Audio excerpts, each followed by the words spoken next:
आज की कहानी बोलती तस्वीर। विवेक एक मशहूर चित्रकार था। उसे पुरानी और अजीब चीज़ें इकट्ठा करने का शौक था। एक दिन उसे कबाड़ की एक दुकान में एक बहुत ही सुंदर लेकिन डरावनी पेंटिंग मिली। उस पेंटिंग में एक बूढ़ा आदमी एक कुर्सी पर बैठा था और उसकी आंखों में एक अजीब सी चमक थी। विवेक ने वो पेंटिंग खरीदी और अपने बेडरूम की ठीक सामने वाली दीवार पर टांग दी। पहली रात जब विवेक सोने गया तो उसे महसूस हुआ कि पेंटिंग वाला बूढ़ा आदमी उसे घूर रहा है। वो कमरे के जिस भी कोने में जाता, पेंटिंग की आंखें उसका पीछा करती। विवेक ने सोचा कि शायद ये चित्रकार की कलाकारी है, इसलिए उसने उस पर ध्यान नहीं दिया। लेकिन आधी रात को उसकी नींद एक अजीब सी आवाज़ से खुली, जैसे कोई सूखे पत्तों पर चल रहा हो, और उसने टॉर्च जलाई और पेंटिंग की तरफ देखा। उसके होश उड़ गए। पेंटिंग में वो बूढ़ा आदमी अब कुर्सी पर नहीं था। पेंटिंग की कुर्सी खाली थी। विवेक का गला सूख गया। तभी उसे अपने बिस्तर के ठीक नीचे से वही आवाज़ सुनाई दी। उसने धीरे से नीचे झांका तो उसने देखा कि पुराने चमड़े के जूते दिखाई दिए, बिल्कुल वैसे ही जैसे पेंटिंग वाले बूढ़े ने पहने थे। विवेक चिल्लाते हुए लाइट जलाने के लिए भागा, लेकिन स्विच बोर्ड तक पहुंचने से पहले ही एक ठंडे हाथ ने उसका गला पकड़ लिया। अंधेरे में उसे एक भारी आवाज़ सुनाई दी। मेरी जगह बहुत ठंडी थी, क्या तुम मेरी कुर्सी पर बैठोगे? अगली सुबह विवेक का दोस्त उसने मिलने आया था। दरवाज़ा खुला था। जब वो बेडरूम में गया तो उसने देखा कि दीवार पर वही पेंटिंग टांगी थी, लेकिन पेंटिंग बदल चुकी थी। अब उस कुर्सी पर वो बूढ़ा आदमी नहीं था। अब उस पेंटिंग में विवेक बैठा था।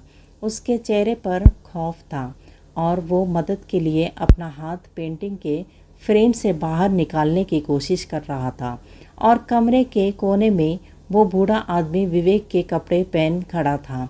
शीशे में अपना नया चेहरा देखकर मुस्कुरा रहा था।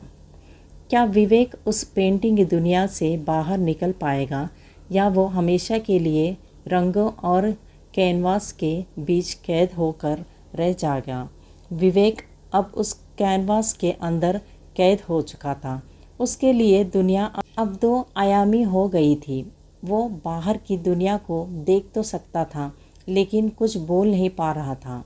वो बूढ़ा आदमी जो अब विवेक का रूप ले चुका था, कमरे में मज़े से घूम रहा था। उसने विवेक के ब्रश उठाए और पेंटिंग के ऊपर एक काला पर्दा डाल दिया। विवेक के लिए अब सब कुछ अंधेरा हो गया। पर्दे के पीछे विवेक को महसूस हुआ कि वो अकेला नहीं है। उस कैनवास के अंदर और भी कई पेंटिंग की परतें थी। उसे वहाँ दूसरे लोगों की सिसकियाँ सुनाई देने लगी। वो एक लड़की भी कैद थी, जो कई सालों पहले उस बूढ़े का शिकार बनी थी। उस लड़की ने फुसफुसाते हुए कहा, वो बूढ़ा एक रूह चोर है। वो तब तक आज़ाद रहेगा जब तक उसकी बनाई पेंटिंग सुरक्षित रही है। अगर तुम इस फ्रेम को अंदर से तोड़ सको तो हम सब आज़ाद हो जाएंगे। बाहर वो बूढ़ा अब एक नई पेंटिंग बनाने की तैयारी कर रहा था। वो विवेक के दोस्त को चाय पिला रहा था और चुपके से उसके चेहरे के स्केच बना रहा था। वो विवेक को दोस्त को अपना अगला शिकार बनाने वाला था। विवेक ने अपनी पूरी ताकत लगाई।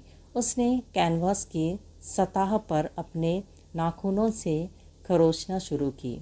पेंटिंग के कपड़े पर दरारें पड़ने लगी।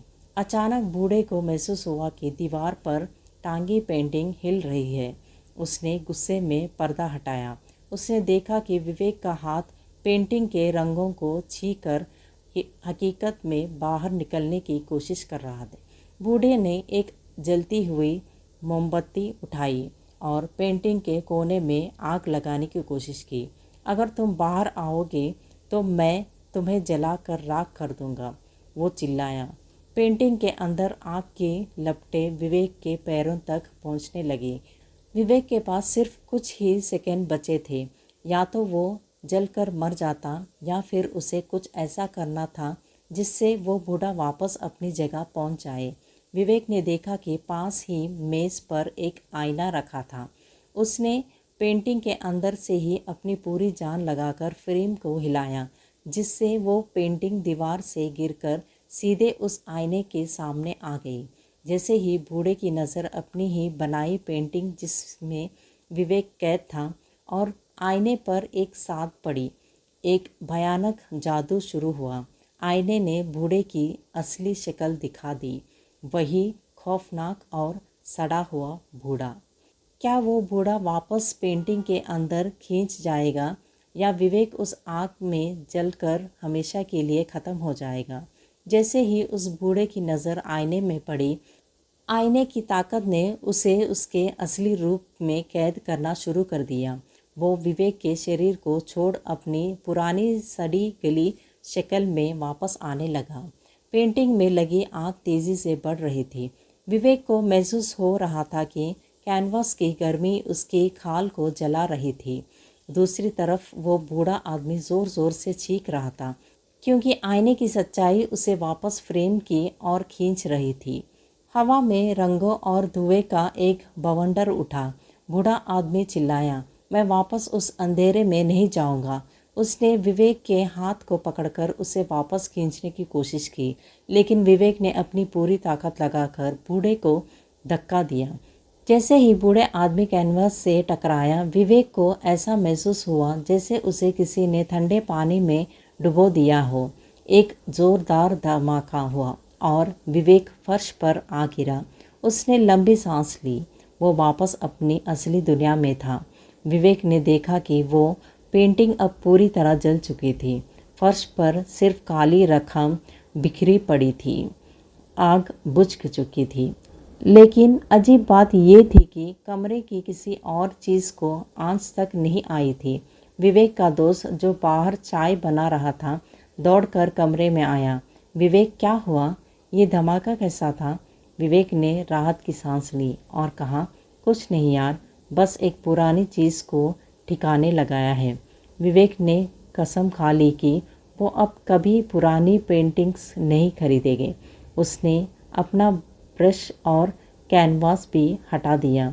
लेकिन कुछ हफ्ते बाद एक रात जब वो अपने नए घर में सो रहा था, उसे महसूस हुआ कि उसकी उंगलियां कुछ गीली है।